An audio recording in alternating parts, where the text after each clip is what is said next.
Hey YouTube, it's Jaden coming at you with another deck profile. This has been one that I've been meaning to finish to show you guys for a while, but I just needed to get all the editing and testing and all things like that that go into building a deck. This is going to be my Luard deck profile, and so I'm just going to jump straight into this. This is all updated with all the new stuff from set 10. Yeah, set 10. We're fixing to get set 11. So this is all updated with all the new stuff from set 10. So here we go. So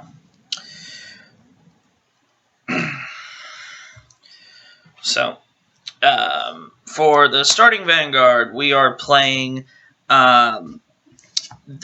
Lingering Night Revenge. I almost said Lingering Ninja. Lingering Night Revenger Conrad.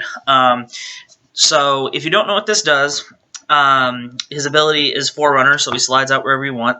And then his other ability is you can put him into the soul, choose a normal unit from your hand and discard it. You get to look at the top card of your deck, and then you can put that card on the top or the bottom, and then you draw a card. And if you have a face-up card in your G-Zone, you can choose one of your units, and it gets plus 5k until end of turn. Now, the reason I run this is because it's not generation restricted, and if I only play 6 grade 3s in this deck, and if you do not open up with Luard, you can dig for it.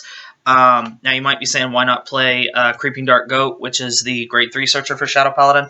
The reason that I play this is because it's not a counterblast, and you do play other ways of getting to Luard because that is your ideal grade 3 ride, but this is in here just to kind of give the consistency a little bit more. And believe it or not, he actually has come in clutch for me a couple of times where I'll either look at the top card and it is Luard, or I'll put the top card on the bottom of the deck and then draw and it will be Luard.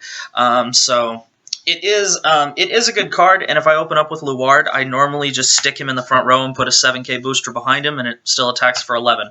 So, or he makes for just an easy sacrifice target for Luard's stride skill. So, you can, there's the 3 main ones I've seen is this one, Drag Prince, which came in the trial deck, and Creeping Dark Goat. But the only problem is, or David. I've seen people play David too, and I didn't test David because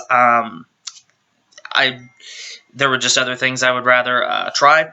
But anywho, I might try David down the line if I get curious. But Creeping Dark Goat and Drag Prince, they both require Counterblast. This doesn't. So, and you got to conserve your Counterblast because this deck does eat a fair amount. So I play Conrad as my starter. For Belial Owl for our crit triggers. So Belial Owl is the trigger that came out in BT10. Really good card, or GBT10, I guess I should say.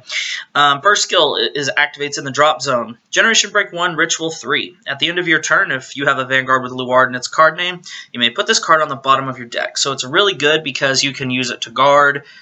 Say you can check it and get the critical effect and the power, guard with it, and then put it on the bottom of your deck. So it's a recycling critical trigger, which is really nice considering obviously Luard doesn't let us return triggers to our deck, or else it'd be way too good. And then his other ability is when this unit is retired from your rear guard for the effect or cost of a card, if you have a Vanguard with Luard in its card name, you get to draw a card. So it replaces itself, so that's really good. And then lastly, we play 4 Death Feather Eagle. So just to round out our crit triggers, and for an 8 total. You can technically make this any crit trigger you want. I just play it just to play birds. So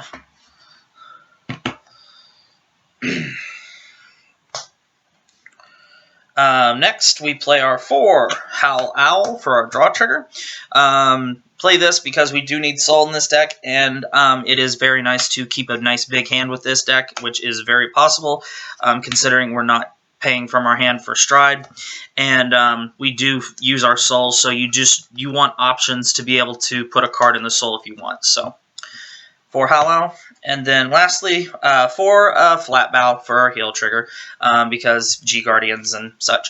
So You can play any heal trigger you want. I don't know what the Fighters Collection... I haven't really been paying attention to what all the heal triggers do, and I only know what a couple of the GB8 units do, so I don't know if I'll be replacing this with the Shadow Paladin heal trigger that comes in that or not. I guess I'll just have to wait until I finally get around to seeing what it does.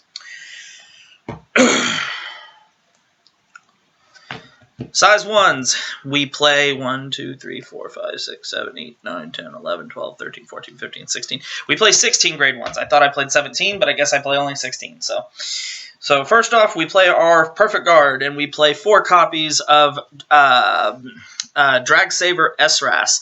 This is our Ritual Perfect Guard. Her ability, obviously other than being a Perfect Guard, when she's in the drop zone, Ritual 3, choose one of your rear guards and retire it. Choose another copy of Dragsaber Esras from your drop zone and put them on the bottom of your deck and return this card to your hand. So you need 2 of these in the drop zone, which is real easy to do because this you can obviously call it out with Luard, which I have done when you need a Perfect Guard, and you can kind of predict what your opponent is doing. So it's really good. I do have the Countercharge Perfect Guard, but we do have ways of countercharging in this deck, so I just I like having a Perfect Guard that I can search and have ready when I need it. So it's one of those player preference things, but in testing, I've really enjoyed this card. Next, we play 4 Abyssal Owl. When this unit is placed on the rear guard from your hand, you can look at the top 7 cards of your deck and search for 1 card with Luard in its card name. And then reveal it to your opponent, put it into your hand, and then shuffle your deck. If you do put a card into your hand, if you do put Luard in your hand, you have to discard cards from your hand whose grades total 3 or more. So if you do open up with, say, your other grade 3, which we'll get to in a little bit, and you call this, you can pitch that and add Luard to your hand. Or what I have done before is call this and discard Morfessa and another grade 1. So that is an option as well. We play 2 Knight of Red Flash Ferdiad. Ability is Ritual 3. When this unit is retired from the rear guard, for the effect or cost of your card, choose one of your units and it gets plus 5,000 until end of turn. So it's really good because you can use it to kind of juice up your units a little bit if your formation isn't a little weak and you're going to be doing some sacrificing. Next, we play 2 copies of Black Chain Spirit Dancer Formation Kaiden. I want to mention right now, this is built to be a pure Luard deck, but I do take advantage of this and Hoel because I do play Esras, and I need them and their abilities to play off each other to unflip damage. This is meant to be a pure Luard deck, but I do take advantage of small amounts of the Diablo engine. But, anywho, when this unit is put into the drop zone from the rear guard for the cost of a unit's ability, if you have a Vanguard with Diablo in its card name, choose one of your Vanguards until end of turn. It gets plus 5,000 power.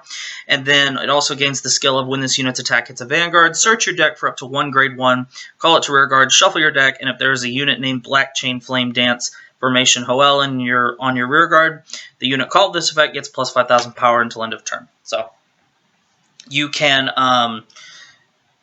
really do a lot of cool things. And also with this size 1 as well, 2 copies of Night Sky Eagle.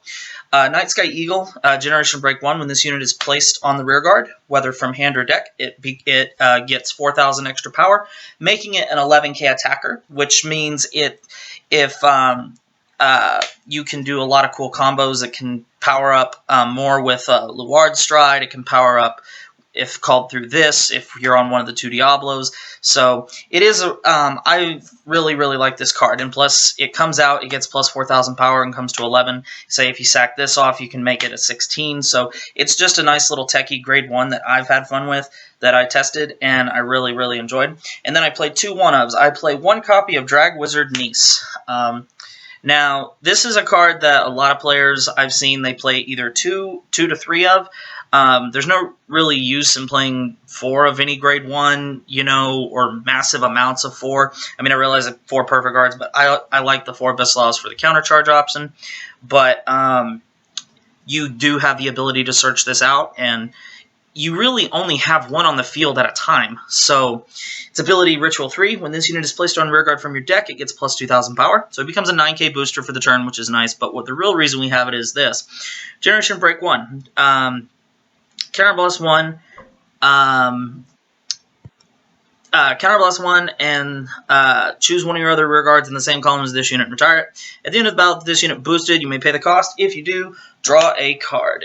I'm going to say, excuse me for 1 second, guys, because I thought my laptop was on a full charge, and I was wrong. So I am terribly sorry about that. So, anywho, I only play one Niece because you really only want one Niece on your field at a time, and you can, even if you sack it off, you can put it back in the deck and call it right back out. So I only see the point of playing one, and then I play one copy of Blackwing Swordbreaker. When she's called from the deck, Soul Blast 1, draw a card. So if you just want to get a little more hand advantage, you can call her out. She makes a real nice sack-off unit for Carnivore and either one of your Diablo plays. So you can kind of play around with this a little bit.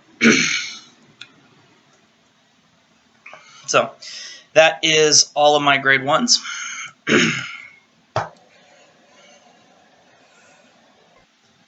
Grade 2. 4 copies of Drag Wizard Morfessa. This is our key grade 2, and hence why she's like 20 a pop right now. Her ability, Generation Break 1, Ritual 3. When this unit attacks a Vanguard until the end of that battle, this unit gets plus 5,000 power. So she's a 14k attacker by herself, which is really, really nice. And getting 3 grade 1s in the drop zone is really easy. And then she also gains the skill of when this unit's attack hits, you can counterblast 1. If you do, search your deck for up to 1 grade 1 from your deck, call it to rearguard, and shuffle your deck. And then also, when she is in the drop zone, she is treated as a size 1, so she can help you reach Ritual. Really good card to call, like if you're going first and you ride grade 2 second. Really good card to like call 2 of these and just get early attacks in, because you can intercept with them and get them in the drop zone and do things like that and get to your Ritual much quicker. And you can still return them back to the deck anyway. So it's a solid, great card. Next, we play 4 Drag Wizard Uskaias. This is a Ritual 3.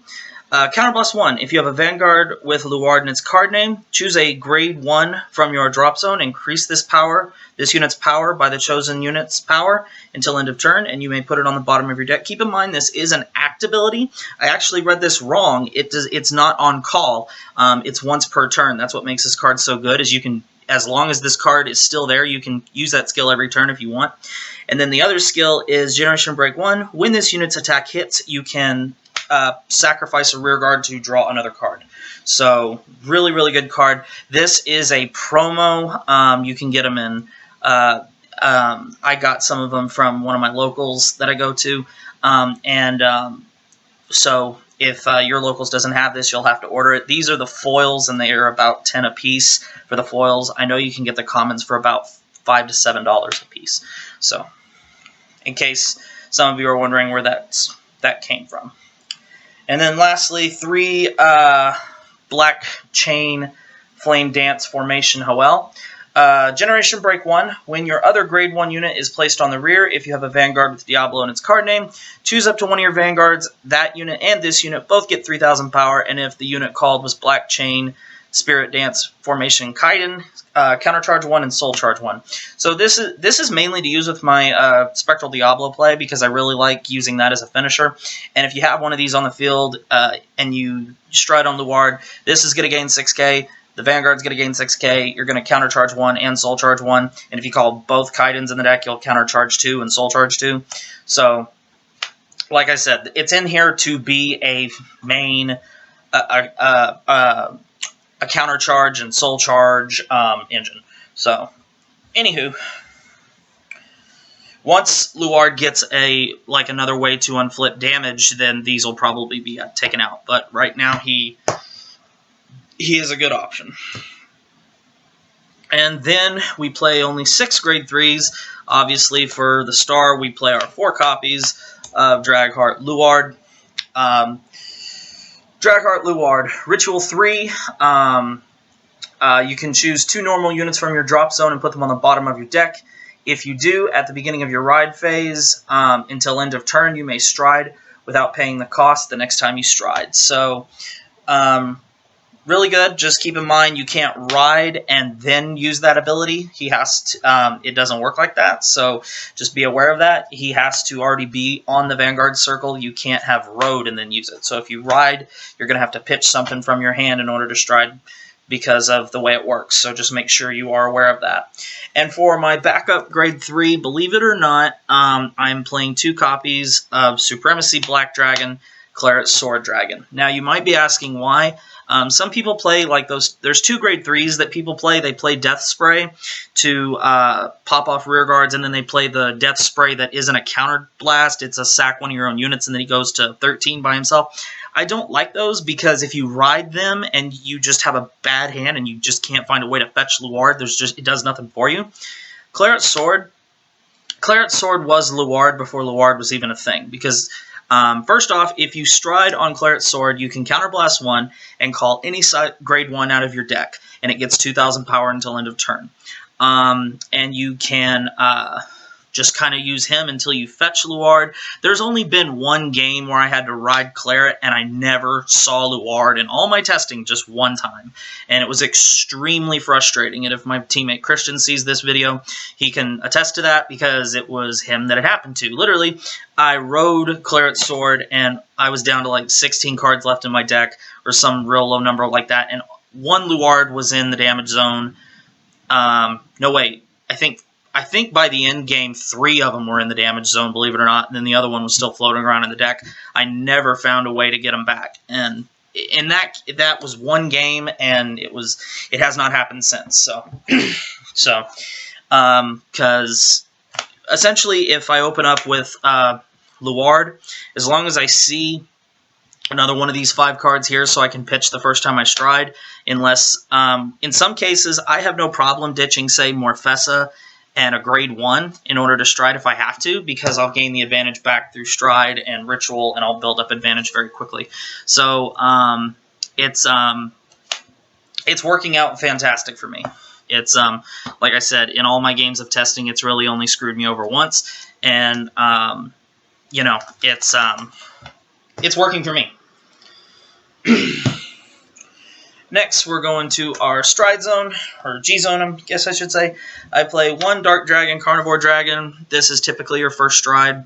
We all know about this card and its ruling. So basically, select one of your rear guards and retire it. Your opponent chooses 2 of his or her rear guards and retires them. If he or she could not retire 2 units, choose up to 3 units in the front row and they gain 4,000 power. So just so you know, if they only have 1 rear guard, they still have to sacrifice that rear guard, and your front row gains 4K. I don't agree with how that's ruled, because it's. I'm not going to get into it again, but please know I don't agree with it, and but that's the way it's ruled, so that's the way we have to play it. So next, we play 4 copies of Dragheart Luard. Drag Driver Luard.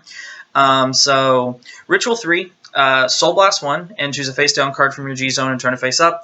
When this unit is placed on the Vanguard circle, you may pay the cost. If you do, search your deck for up to the number of grade 1 cards from your deck equal to the number of face-up Drag Driver Luards in your G-Zone. Call them to separate rear guards and shuffle your deck. And for each grade 1 called, and for each grade 1 card in your drop zone, the units called with this effect get 1,000 power per card. I kind of butchered that, I'm so sorry. But the units called out through his effect specifically, they get 1,000 power for every grade 1 in the drop zone, so you can give them a little extra power. Next, I play 2 copies of Supremacy Black Dragon Aura-Geyser Dragon. Aura-Geyser Dragon I really like, because if you just really haven't had a good opening hand, this can kind of fix your hand, because you can call Swordbreaker and then gain 2 more cards from his effect and then triple drive, so you know, you can kind of regenerate and rebuild your hand a little bit. So I assume we all know what Aura-Geyser does. He's been around for a while. When this unit attacks a Vanguard, you can Counterblast 1, Soul Blast 1, and flip a copy of Orgeyser in your G zone face up, and then sacrifice 2 rear guards. If you do, reveal the top 2 cards from the top of your deck, and this unit gets plus 5,000 power for each grade 1 or less card revealed with this effect until end of turn, and then put the revealed cards into your hand. So it's you get to draw 2 extra cards basically. And then I play 1 copy of Dark Dragon Spectral Blaster Diablo. His first ability is Soul Blast 1. Choose a face-down card in your G zone and turn it face up, and then choose one of your rear guards and retire it. Until end of turn, this unit gains the ability of, once per turn, Generation Break 3. At the end of the battle that this unit attacked a Vanguard, Counterblast 2 and choose 2 of your rear guards and retire them. If you do, stand this unit, and this unit gets -2 drive until end of turn. And then, if you have a heart with Diablo in its card name, search your deck for a grade 1 card and call it to rear guard, and then shuffle your deck. So that part really doesn't matter because I'm always going to be riding this on a Luard. It's the restand that I use this for, and that you use to finish the game. So, and then 1 copy of Drag Ranger Ogma. This was the Generation Rare for Shadow Paladin from set 10. Only play 1 copy. I really think you only need 1 copy. I don't see the point of playing more. That's just me. Its ability is choose a face-down card in your G zone and turn it face up, and then Counterblast 1 and Soul Blast 1. And then you can choose up to 5 of your grade 1 rear guards and retire them. And for each rear guard retired by this effect, your opponent chooses a card from his or her hand or rear guards and puts it into the drop zone. If a total of 3 or more rear guards were put into the drop zone by both fighters with this effect, you draw a card. So you can say your opponent has no field. Say you're playing against like Grand Blue or Pale Moon or Gear Chronicle. You can use this to eat their hand and take away their ability to guard. If they have, say, a small field and a small hand, you can potentially take them both out. It's a good situational card that in certain times can really come in really clutch for you. Very, very, very good card. But like I said, I only play 1. And then I do play 2 copies of Dark Dragon Phantom Blaster Diablo, just because they're really... The only other thing that would really make sense would be to take this, make it another Dark Spectral, and then make this Sea Breeze, which I might actually do. Because to be real honest, I rarely use this, and it's just because I have such... like I've said many times before, I just don't like cards that say you can't do anything. And plus, this card really has lost a lot of its favor with G-Guardians. But, and I assume everybody knows what this card does. So, anywho. Then for G-Guardians, I play a grand total of 4 copies of Dark Dragon, Plotmaker Dragon. Ritual 3, he is a 25k shield. So, pretty simple. You use it because it's easy to get 3 cards in the drop zone, and he can guard for 36 by himself. And then lastly, I play 1 copy of Dark Element Dismal. This is to say, because this is usually... I've only gone into this a couple of times, and it's literally just because it was my last option. I usually go into this. I usually go Carnivore, and then I'll go either a Luard or Orgeyser, and then I will go to this unless I've G-guarded, because if I can, this is normally my second stride if the game has gone my way and my rush has helped. Because the Dismal is nice for when, if you have this on the field, you can use Dismal to protect Toel if you're planning to go into Spectral. And plus, I think this card actually now is better than this because it's 2 attacks, and even if they do stop both, it's going to take them quite a bit because of all the power that you're going to be able to stack onto him. But so that is that.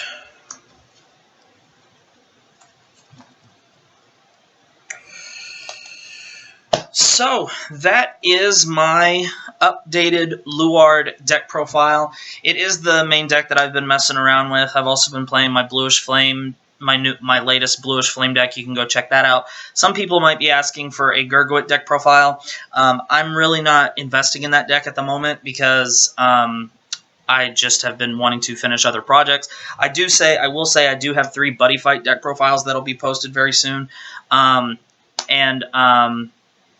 I just really don't want to invest in Gurgwit right now. The pieces to finish the deck are just way too expensive. I'm going to wait until they go down a little bit. But anywho, because fortunately, the Belial Owls I got for not much. I did have to order more of these, the one copy that I have of Ogma I was able to get in a trade from my friend Zach. He was able to pull the SGR and then the regular GR, and he traded me his regular GR, so shout out to Zach for that. Thank you very much, buddy. But anyway, guys, that is my take on Luard. It's the best build that I've been able to come up with. It's what works for me, and I thoroughly enjoy playing it. Luard's very fun. I like the Dark Wizard thing. It's just really, really cool. And plus, he's basically a dragon wizard, so that's even really cooler because I love dragons. So anyway, guys, thank you very much for watching. Make sure you leave a like, comment, subscribe, thumbs up this video for me. Leave me some feedback down below. Always like to hear your guys' opinions, and I will see you guys next time.